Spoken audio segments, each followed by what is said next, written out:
Hello friends, स्वागत है आप सभी का आपके अपने YouTube channel Oxford English literature channel per your destination for mastering English literature. So friends, आज की इस वीडियो में हम बात करने वाले हैं हिस्ट्री ऑफ इंग्लिश लिटरेचर की एक बहुत ही इंपॉर्टेंट और प्रोमिनेंट टॉपिक से जिसका नाम है विक्टोरियन एज। अगर आपने हिस्ट्री ऑफ इंग्लिश लिटरेचर पढ़ा होगा, खासकर ब्रिटिश हिस्ट्री जिसको मैं कह रहा हूँ, ठीक है, तो उसमें आपने विक्टोरियन एज को ज़रूर पढ़ा होगा, जो कि काफ़ी ज़्यादा इम्पोर्टेंट होती है अगर आप किसी भी कॉम्पिटिटिव एग्ज़ाम्स के लिए प्रिपरेशन कर रहे होते हो, चाहे यूजीसी नेट हो गया, चाहे पीजीटी हो गया, चाहे टीजीटी हो गया। तो ये जो एज है वो काफ़ी ज़्यादा इम्पोर्टेंट रहती है, क्योंकि इस एज से रिलेटेड आपको एग्ज़ाम्स में क्वेश्चंस देखने को मिलते हैं। बहुत इंपॉर्टेंट क्वेश्चंस मैं आज आपको इस वीडियो में लेकर आया हूँ और करवाऊँगा तो सिर्फ़ 50 इंपॉर्टेंट क्वेश्चंस करवाऊँगा, जो कि आपके एग्ज़ाम विनिंग क्वेश्चंस होंगे। तो इस वीडियो के एंड तक ज़रूर बने रहिएगा, और साथ ही साथ अगर आपने अभी तक हमारे चैनल ऑक्सफोर्ड इंग्लिश लिटरेचर को सब्सक्राइब नहीं किया है, तो एक बार जाकर ज़रूर सब्सक्राइब कर लें, ताकि आपको रोज़ाना ही इसी तरह की वीडियोज़ आपके मोबाइल फ़ोन पर सबसे पहले मिले। ठीक है? तो बिना वक्त गुज़ारे शुरू कर लेते हैं आज की इस टॉपिक के साथ। तो सबसे पहले मैं आपको इस टॉपिक का ब्रीफ ओवरव्यू देना चाहता हूँ कि विक्टोरियन एज वैसे होती क्या है और क्यों इसे विक्टोरियन एज कहा जाता है, ठीक है? विक्टोरियन एज का मतलब होता है the reign of Queen Victoria, okay? The Victorian age refers to the period of Queen Victoria. Queen Victoria जो है इंग्लैंड के थ्रोन पर बैठी थी। कब बैठी थी? 1837 पर बैठी थी, और कब तक बैठी थी? 1901 तक बैठी थी, ठीक है? 1901 तक बैठी थी। तो इसी पीरियड को this period is known as Victorian age in the history of English literature और in a British history, okay? And it was a time of great changes हुए थे इसमें, प्रोग्रेस हुआ था, पीस एंड प्रोस्पेरिटी वाली age कहा जाता था इस एज को, and contradiction and mark the industrial revolution की इसमें एक बहुत ही इंपॉर्टेंट रोल रहता है, इंडस्ट्रियल रेवोल्यूशन, क्योंकि इसी ने ही इस लिटरेचर इसी पीरियड के लिटरेचर को शेप किया था। अगर आप किसी भी एज को पढ़ते हैं फ्रेंड्स, मैं आपको थोड़ी सी एक टिप बता देता हूँ। If you are studying any age of history of English literature, so सबसे पहले आपको उसके एज के उस टाइम पीरियड का जो सोशल पॉलिटिकल बैकग्राउंड का होना ज़रूरी है, उस चीज़ को आपने पहले ज़रूर पढ़ लेना है, क्योंकि उसी के द्वारा ही जो है आपकी जो लिटरेचर होती है वो उसी के द्वारा शेप्ड होती है, ठीक है? तो ज़रूर आपने, अगर आप किसी भी एज को पढ़ते हो, तो उसके आपने सोशियो कल्चरल बैकग्राउंड सबसे पहले पढ़ लेना है, ठीक है? और इसमें कुछ साइंटिफिक डिस्कवरीज़ भी हुई थी, ठीक है? ब्रिटिश एम्पायर भी जो है इसमें एक्सपेंड हो रहा था, और रिजिड सोशल वैल्यूज़ इसमें थी, विक्टोरियन एज में, ठीक है? वुमेन की कंडीशन मैं आपको बाद में बताऊँगा इसमें, ठीक है? क्योंकि वही जो है रिजिड सोशल वैल्यूज़ का मतलब वहीं से शुरू हो रहा है, ठीक है? Now we are going to discuss 50 most important exam winning questions which you should note down. मैं चाहता हूं कि आप सभी अपनी जो नोटबुक है वो अपने साथ रखें, क्योंकि इन क्वेश्चंस को नोट करना और इंपॉर्टेंट पॉइंट्स को याद रखना थोड़ा सा मुश्किल रहता है। तो अपने नोटबुक में इन क्वेश्चंस को ज़रूर नोट डाउन कर लीजिएगा, और साथ ही साथ जो मैं आपको इंपॉर्टेंट इन्फॉर्मेशन इन क्वेश्चन से रिलेटेड देता रहूँगा, तो उसे भी आपने ज़रूर नोट डाउन करना है। Question number first, when did the Victorian age begin? ये तो चलो मैंने आपको बता ही दिया, 18 से 1379 में, जब क्वीन विक्टोरिया का सेशन हुआ था थ्रोन में, ठीक है? ये आपने ज़रूर याद रखना है। क्वेश्चन नंबर सेकंड की ओर बढ़ते हैं। When did the Victorian as and? 1901 में ही हुई थी, ठीक है? क्वीन विक्टोरिया की डेथ हो गई थी उस टाइम पीरियड में, ठीक है? Next question is question number third, who ruled England during the Victorian as? Victorian as के टाइम पीरियड में किसने जो है उसको रूल किया था इंग्लैंड को, ठीक है? तो वो थी क्वीन विक्टोरिया जी, ठीक है? हमने ये बात हमने पहले ही कर दी है ऊपर के ओवरव्यू में। नाउ इम्पोर्टेंट क्वेश्चंस, अब बात करेंगे क्वेश्चन नंबर 4 से, और ये क्वेश्चंस आपने नोट डाउन ज़रूर कर लेने अपने नोटबुक में। अगर आपको इसके पीडीएफ चाहिए तो मुझे आप व्हाट्सएप पर मैसेज कर सकते हैं। मैंने आपको व्हाट्सएप ग्रुप की जो लिंक है वो आपको इस वीडियो के डिस्क्रिप्शन में जाकर उसकी लिंक प्रोवाइड की है, ठीक है? तो वहाँ से आप मुझे ग्रुप में पीडीएफ के लिए आस्क कर सकते हैं, ठीक है? What major event happened in 1859? तो कौन सा एक इवेंट था जो कि हुआ था 1859 में? तो वो था डार्विन की इवैल्यूएशन थ्योरी थी, ओरिजिन ऑफ स्पीशीज, जो कि 1859 में पब्लिश हुई थी। एंड इसका मीनिंग क्या था, क्या रीज़न हुआ भाई, क्या हो गया इसके बाद डार्विन ओरिजिन ऑफ स्पीशीज होगी तो क्या चीज़ें हो गए कि लोगों ने जो है रिलीजन पे जो है गॉड पे जो है फेथ उनका कम होता गया, कि क्वेश्चन करने लगे कि भाई जब जो है डार्विन ने इवैल्यूएशन थ्योरी को निकाला था, तो लोगों ने जाना कि भाई मनुष्य कहाँ से आया, और उन्होंने जो है रिलीजन पर क्वेश्चन उठाने शुरू कर दिए थे कि भाई मिथ के ऊपर वो विश्वास करना नहीं चाहते थे उसके बाद, ठीक है? तो यही जो मेजर इवेंट था 1859 में, और यही जो है इसी इसी के कारण ऑक्सफोर्ड मूवमेंट भी हुआ था। आगे मैं बात करूँगा उसके बारे में, ठीक है?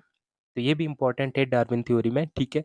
क्योंकि क्वीन विक्टोरिया की जो एज थी witnessed the development in all the branches of science such as physics, chemistry, botany, zoology, geology, anthropology, astronomy. इन चीज़ों में जो है क्या हो गई थी, डेवलपमेंट हो गई थी, ठीक है? और ये जो ओरिजिन ऑफ स्पीशीज़ था, ये एक एपोच मेकिंग वर्क उस टाइम पीरियड पे हुआ, नवंबर 1859 के अराउंड हुआ था, ठीक है?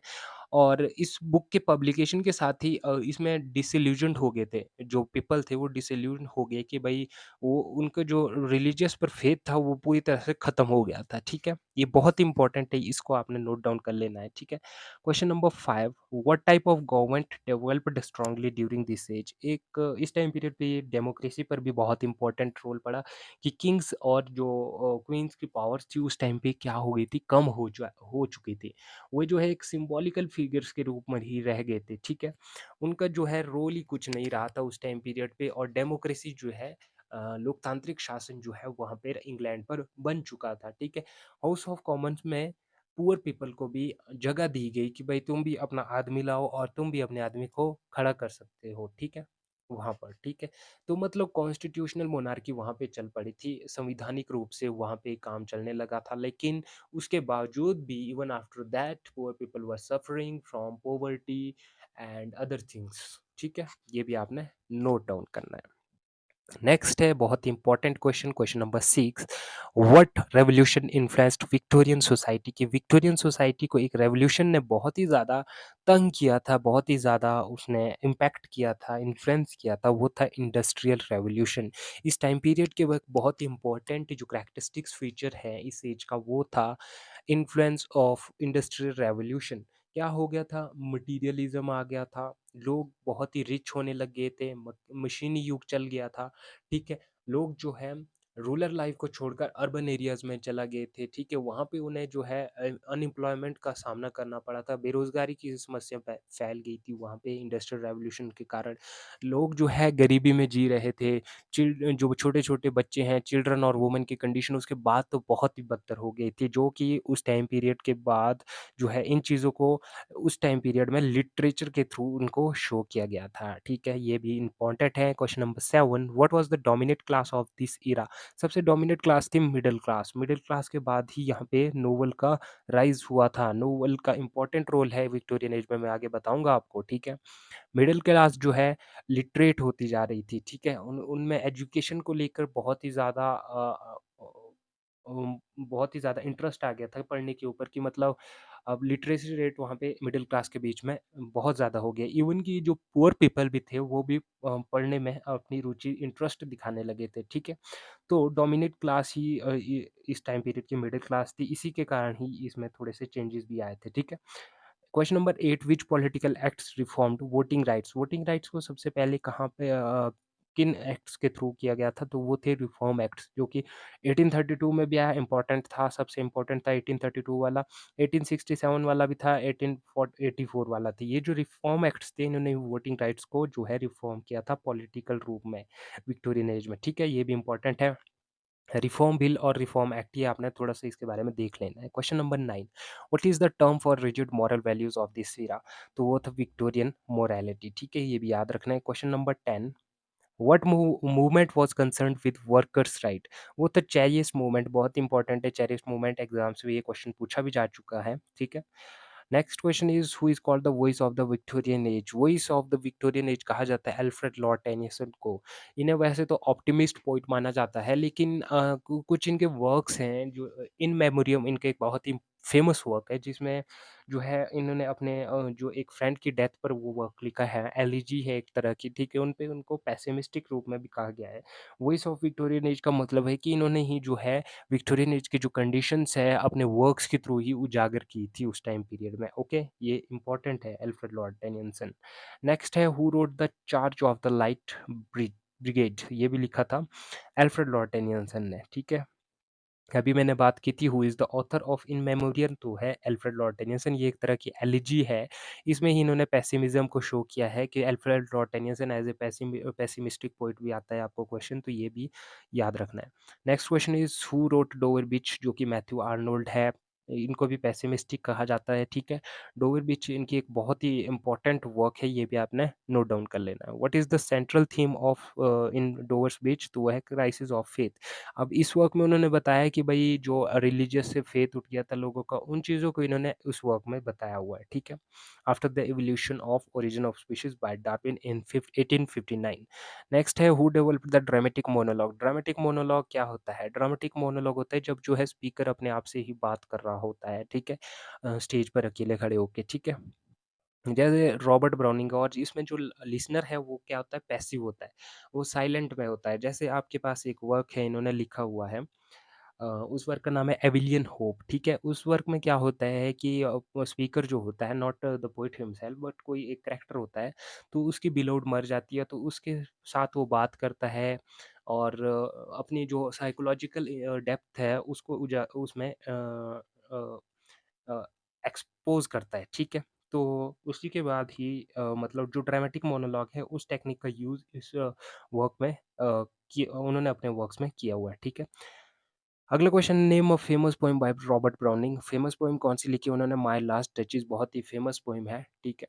इसमें क्या होता है, एक ड्यूक होता है, तो ड्यूक क्या है, अपने एक विज़िटर को अपने वुमन की स्टोरी सुनाता है जो मर चुके होते हैं, जिसको वो क्या कहता है, माय लास्ट टचेज़, ठीक है? तो उसके बारे में बताता है कि उसे जो है उसकी जो वाइफ़ थी, उसे उसे जो है, वो जो है हर बात पे स्माइल करती थी लोगों के सामने, तो वो किंग चाहता था कि भाई ना करे, ठीक है? और इसी के कारण वो चाहता है कि भई वो जो उसकी वाइफ़ है वो उसका सम्मान करे, ठीक है? उसी की बातों पर ही हँसे सिर्फ़, ठीक? काइंड ऑफ इस तरह की थिंग्स थी वो उसमें, ठीक है? तो ये भी आपने क देख लेना है, माय लास्ट डचेस। नेक्स्ट है who was Browning's wife and a poet? तो उनकी ब्राउनिंग की वाइफ़ का नाम था एलिज़ाबेथ बैरेट ब्राउनिंग, ठीक है? ये भी आपने याद रखना, और एक पोएट भी थी ये। नेक्स्ट क्वेश्चन है हू रोट ऑरोरा ली? तो ये लिखा है एलिज़ाबेथ बाररेट ब्राउनिंग ने, ठीक है? जो रॉबर्ट ब्राउनिंग की वाइफ़ है, ठीक है? नेक्स्ट है what was the pre-Raphaelite brotherhood? Pre-Raphaelite brotherhood था group of artist and poets of 1848। Pre-Raphaelite poetry, ये इम्पोर्टेंट एग्ज़ाम्स में ये क्वेश्चन पूछा भी जाता है, ठीक है? तो प्री-रैफेलाइट का मतलब होता है पोएट रैफल से पहले, ठीक है?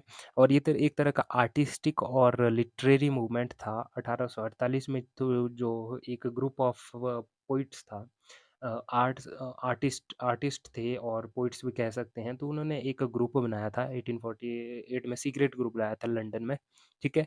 तो उन्होंने कहा कि भई जो आजकल की आर्ट्स है, उनके टाइम की आर्ट्स और लिटरेचर है, वो जो है मैकेनिकल बन चुकी है। उनमें जो है कोई ब्यूटी नहीं रही है, ठीक है? वो जो है मोरल पर्पज़ से ही लिखी जा रही है।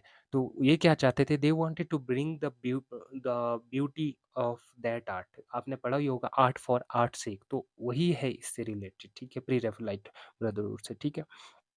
Next, who was the leader of pre-Raphaelite? तो वो थे डांटे गैब्रिएल रोसोत्ती। 2 है ये, 2 है, एक डांटे गैब्रिएल रोसोत्ती, एक है क्रिस्टियाना रोसोत्ती। दोनों ही मेंबर थे इसके, लेकिन ये जो है ही है और वो जो है शी है, ठीक है? तो ये इसमें डिफरेंस है, अगर आपने याद रखना है। नेक्स्ट है हू रोट गॉबलिन मार्केट? बहुत इंपॉर्टेंट वर्क है, समरी आपने इसकी ज़रूर चेक कर लेनी है, क्रिस्टियाना रोसोत्ती ने लिखी है, ठीक है? नेक्स्ट क्वेश्चन है who wrote on the origin of species? 1859, हम पहले से ही बात कर रहे हैं, चार्ल्स डार्विन की इवोल्यूशन ऑफ थ्योरी है, ठीक है? Question number 24, what is the impact of Darwin's theory on literature? Impact क्या पड़ा था भाई डार्विन थ्योरी का लिटरेचर के ऊपर? Loss of religious faith, optimism की, मतलब लोगों ने जो है रिलीजियस पे ही क्वेश्चन उठाने लग पड़े थे उस टाइम पीरियड पे, ठीक है? लिटरेचर को इसने डायरेक्ट इन्फ्लुएंस किया था साइंस ने उस टाइम पे, ठीक है? जो बहुत सारी जो large number of books which were literary as well as scientific, वो अपीयर होने लगी उस टाइम पीरियड पे, ठीक है? और इसमें जो है जो चीफ राइटर्स थे जैसे टी.एच. हक्सले थे, वो उनको हम क्लासिफाई कर सकते हैं एज़ अ साइंटिस्ट और as a man of literature, ठीक है? He was pleased to call himself the bulldog of Darwin, ये आपने नोट डाउन कर लेना है, ठीक है? And he was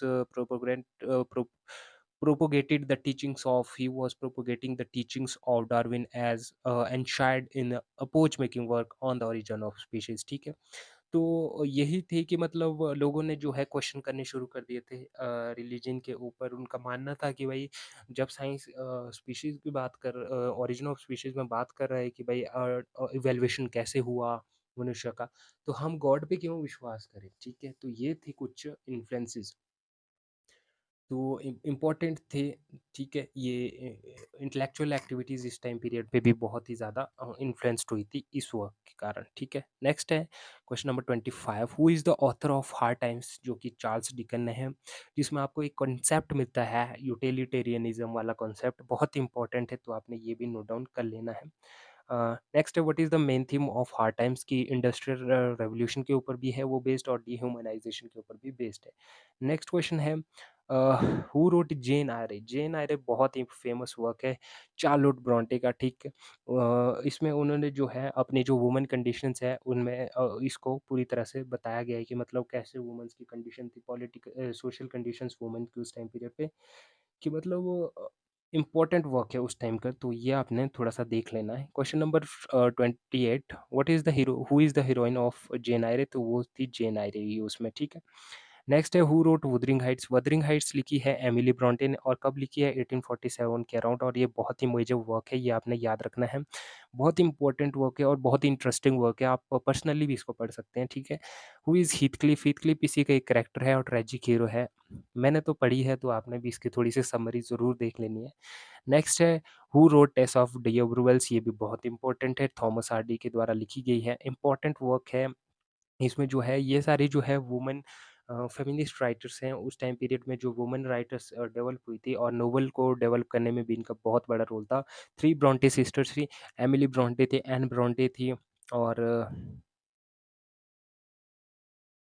Charlotte Bronte थी, ठीक है? और उसके अलावा गैस्केल थी उस टाइम पीरियड में, और जॉर्ज इलियट थी, ठीक है? इन्होंने जो है नोवेल को डेवलपमेंट में बहुत ही ज़्यादा हेल्प की थी उस टाइम पीरियड में। Next question is what is Hardy known as, Hardy भी जो है पेसिमिज्म पोएट माने जाते हैं, फैटलिज्म उनका बहुत ही करैक्टरिस्टिक्स फीचर है उनके वर्क स्टाइल का, ठीक है?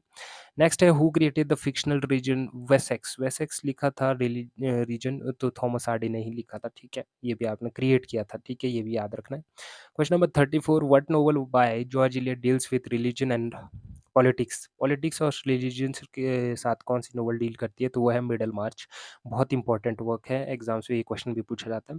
नेक्स्ट है 35, what is George Eliot's real name, तो उनका रियल नेम है Mary Ann Evans, George Eliot का रियल नेम है, ठीक है? मैरी एन एवंस, और उन्होंने इस पेन नेम से अपने वर्क्स लिखे थे। क्यों क्यों लिखे थे, पेन नेम का यूज़ कैसे क्यों किया था? जैसे एमिली ब्रोंटे ने भी किया था, पेन नेम का यूज़ किया था जब उन्होंने wuthering हाइट्स लिखी थी।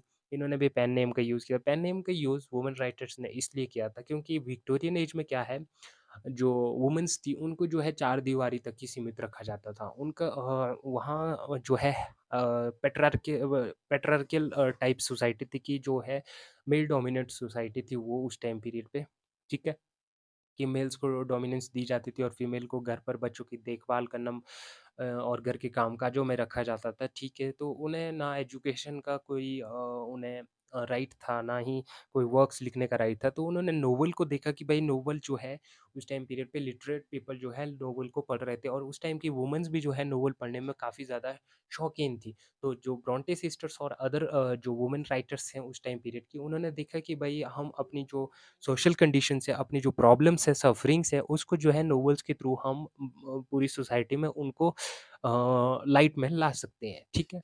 तो उसके बाद उन्होंने नॉवेल्स लिखना शुरू किया, उसमें कंडी अपनी जो कंडीशंस है उसमें उजागर करना शुरू किया। जैसे एन ब्रोंटे का एक वर्क है, जिसमें उन्होंने अपने हस्बैंड के क्रूअल बिहेव को, मतलब उसमें क्रूअलिटी को शो किया है, और अपने बच्चे की सेफ्टी के बारे में उसमें बताया हुआ है, ठीक है? जो अपने हस्बैंड से अपने बच्चे को बचाना चाहती है, ठीक है उसमें।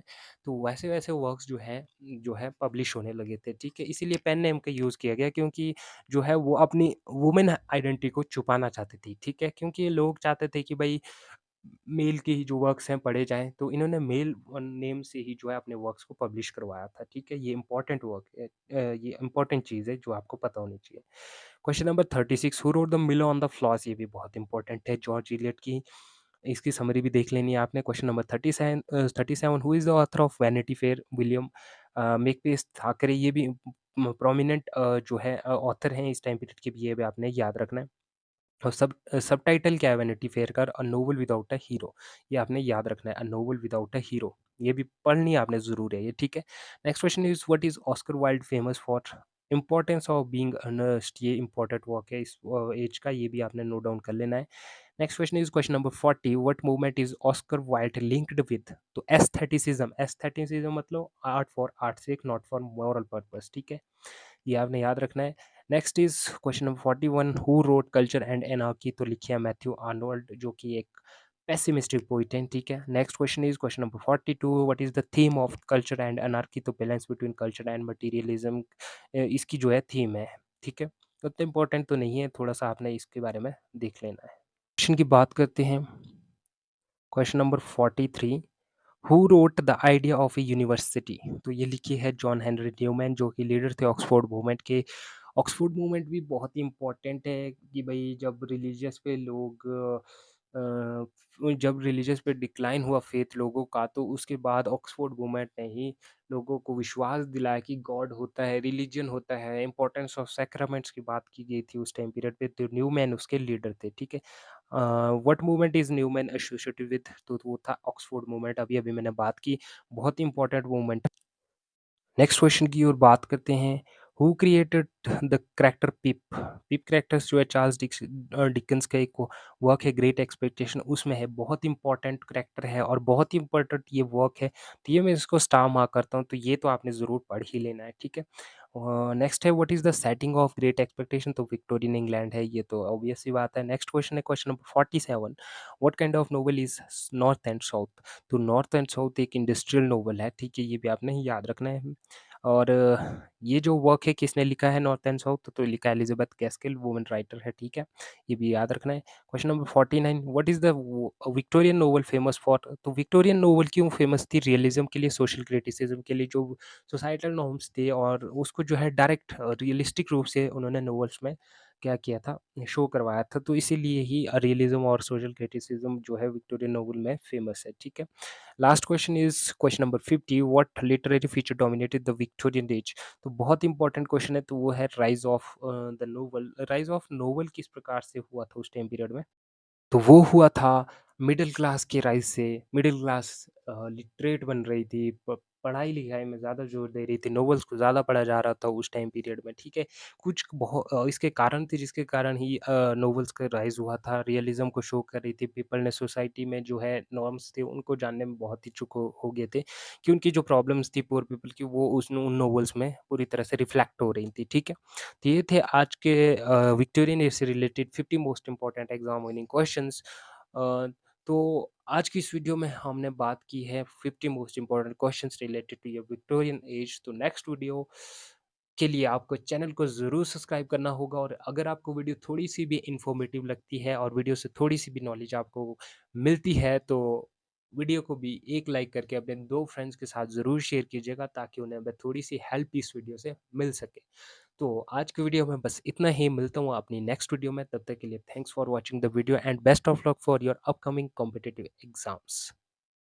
Stay with Oxford English literature.